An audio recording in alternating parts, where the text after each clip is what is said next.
Assalamualaikum warahmatullahi wabarakatuh. Alhamdulillahirabbil alamin.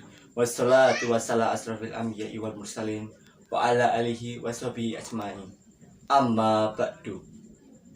Pertama-tama, marilah kita panjatkan puja dan puji syukur atas kehadirat Allah Subhanahu wa taala yang telah melimpahkan nikmat iman, nikmat Islam, nikmat sehat, dan nikmat segala nikmat kepada kita semua, sehingga pada kesempatan yang baik ini kita dapat berkumpul bersama di tempat yang baik ini juga.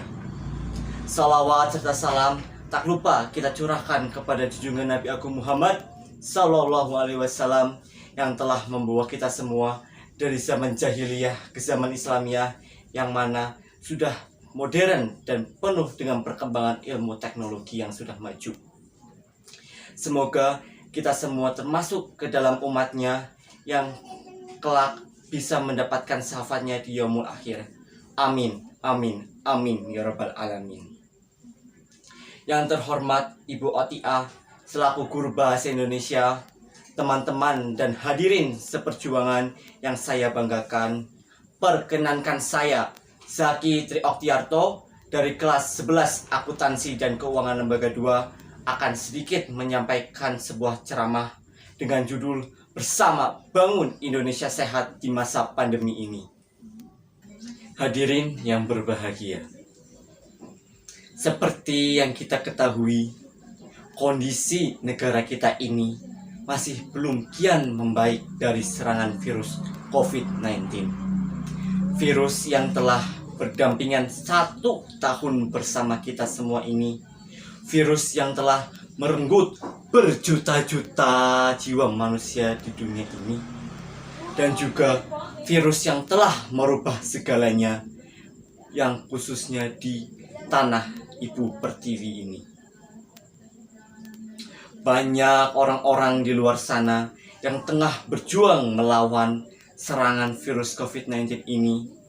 Banyak para aparat negara dan juga tenaga medis yang rela jauh dari rumah, jauh dari keluarga, jauh dari anak-anaknya demi merawat, mengobati para pasien COVID-19 ini.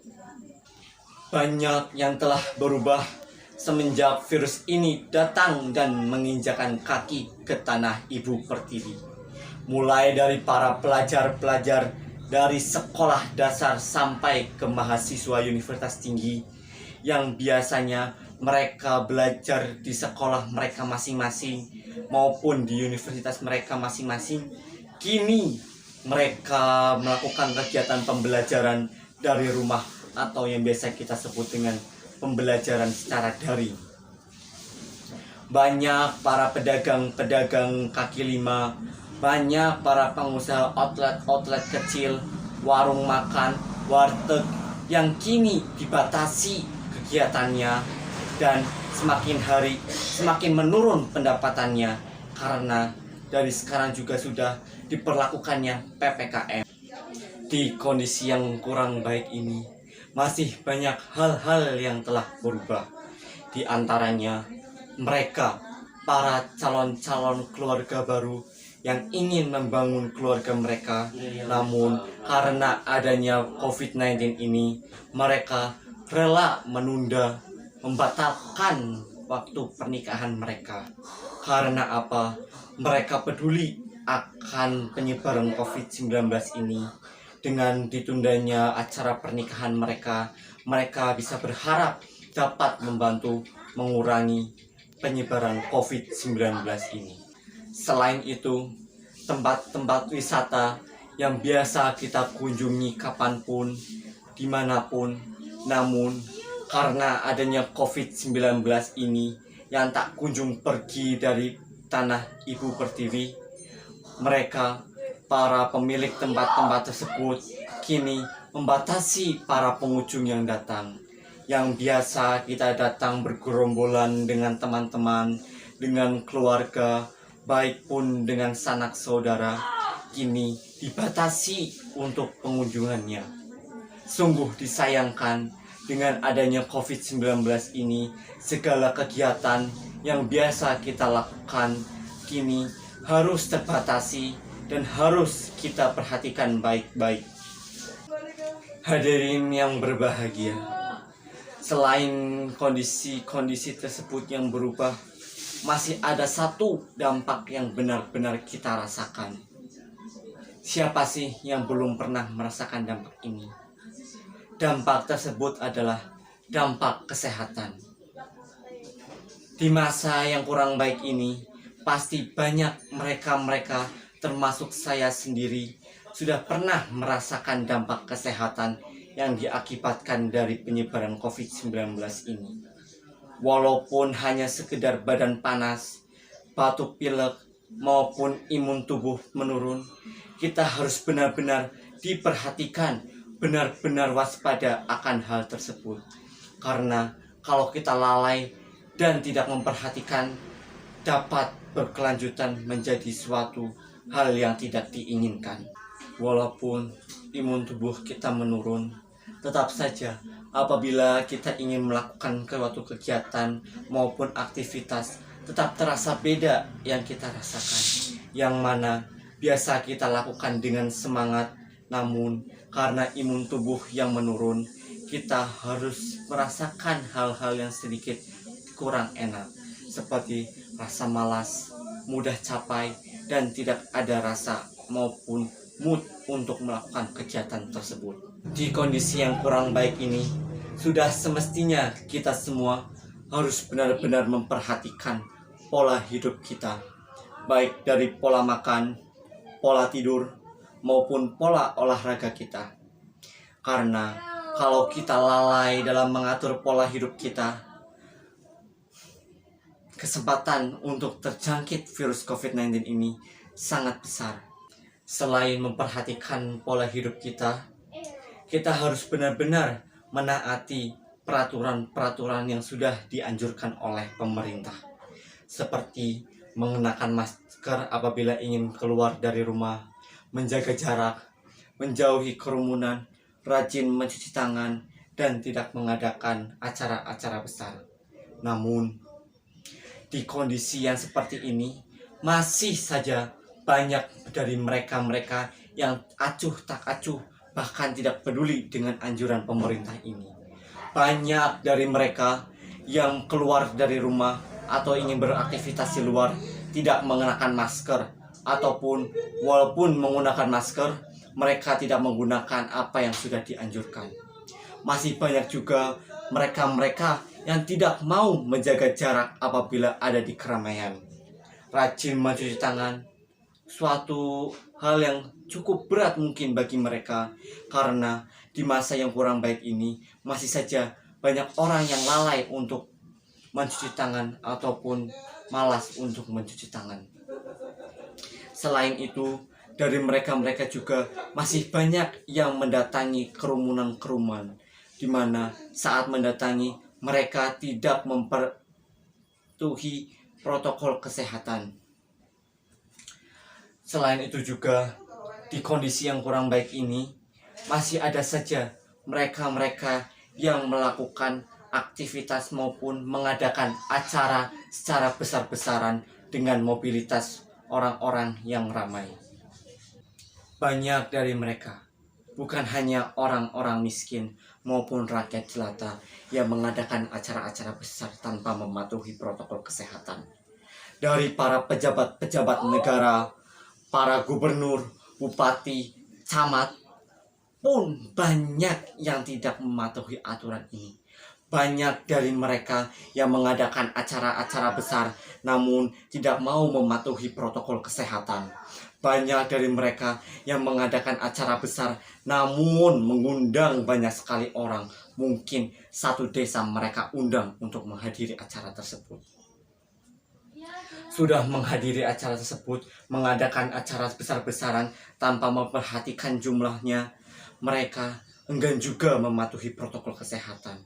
Minimal menggunakan masker, mereka enggan untuk menggunakan masker. Lalu saat diwawancarai, mereka menjawab, "Saya sudah vaksin." Mereka semua datang yang sudah vaksin. Vaksin saja tidak cukup, swab saja tidak cukup. Kita semua tidak tahu siapa yang datang, siapa yang mengunjungi, apakah mereka benar-benar sehat, apakah mereka benar-benar fit, apakah mereka tidak membawa penyakit. Kita semua tidak tahu. Hadirin yang berbahagia, dari kejadian-kejadian tersebut, pasti sangat disayangkan bukan? Apabila banyak yang tidak mau mematuhi protokol kesehatan. Namun, di sisi lain, kita harus peduli dengan diri kita sendiri. Harus peduli dengan orang lain. Banyak cara yang kita bisa lakukan untuk membantu mengurangi penjagaan atau penyebaran virus COVID-19 ini. Yang pertama, seperti yang sudah disebutkan tadi, kita harus menjaga pola hidup kita dari pola makan. Kita harus benar-benar memperhatikan pola makan kita. Kita harus makan makanan yang bergizi, rajin atau tidak telat dalam makan, dan tidak sembarang dalam memilih makanan. Lalu, pola tidur. Kita harus benar-benar memperhatikan pola tidur kita.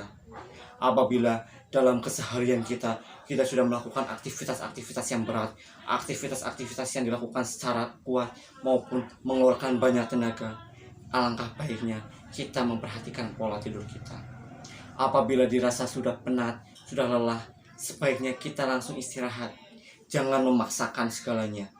Kita harus benar-benar memperhatikan diri kita sendiri demi membantu orang-orang lain. Selain itu, kita juga bisa rutin berjemur di bawah sinar matahari. Mulai dari pukul 8 pagi sampai pukul 10 siang pagi, kita dapat berjemur di bawah sinar matahari. Kandungan vitamin dari sinar matahari ini bagus untuk tubuh kita, bagus untuk menunjang imun tubuh kita. Tak lupa juga kita dapat mengurangi atau menghambat penyebaran virus COVID-19 ini. Yang jelas adalah kita harus memperhatikan, menaati protokol kesehatan yang sudah dianjurkan oleh pemerintah, seperti menggunakan masker. Menggunakan masker pun tidak boleh asal-asalan. Menggunakan masker harus sesuai yang sudah dianjurkan. Lalu menjaga jarak, tidak memasuki area-area yang berkerumun, tidak mengadakan acara-acara besar dengan mobilitas manusia yang banyak, dan juga rajin mencuci tangan. Dengan cara-cara tersebut, kita dapat meminimalisir, menghambat, mencegah penyebaran virus COVID-19 ini.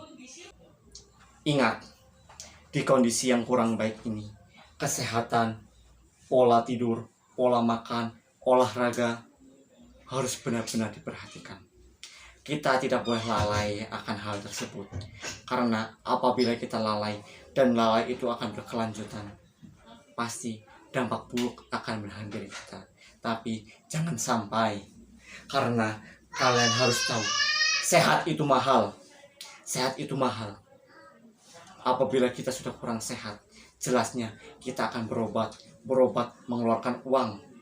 Apabila kurang sehat tersebut akan menimbulkan penyakit, akan berkelanjutan, berobat terus, mengeluarkan obat terus, mengeluarkan uang terus untuk membayar obat. Sudah jelas ekonomi kita benar-benar terpengaruhi dan merasakan dampaknya. Maka dari itu kita harus berubah diri kita sendiri menjadi sosok orang yang peduli akan keadaan ini, membantu orang-orang lain dan memperhatikan kondisi ini sehingga semuanya bisa membaik seperti semula. Amin, amin ya rabbal alamin. Hadirin yang berbahagia, sekiranya sampai di sini saja pembahasan kita. Mohon maaf apabila dalam penyampaian ini masih banyak yang dirasa kurang jelas, masih banyak salah kata dan masih banyak kekurangan. Karena sejatinya segala sesuatu yang benar itu hanya milik Allah Subhanahu wa Ta'ala. Dan dari saya pribadi, mohon maaf apabila dalam penyampaian tadi banyak menyinggung oknum-oknum lain. Di sini niat saya hanya ingin mengingatkan dan menyampaikan kepada orang lain supaya tidak mengulangi hal tersebut. Terima kasih atas waktunya. Semoga apa yang saya sampaikan tadi bisa bermanfaat bagi kita semua, sehingga bisa menjadi tolak ukur bagi kita untuk menjadi sosok yang lebih baik, menjadi sosok yang lebih bertanggung jawab. Akhir kata dari saya, wabillahi taufiq wal hidayah. Wassalamualaikum warahmatullahi wabarakatuh.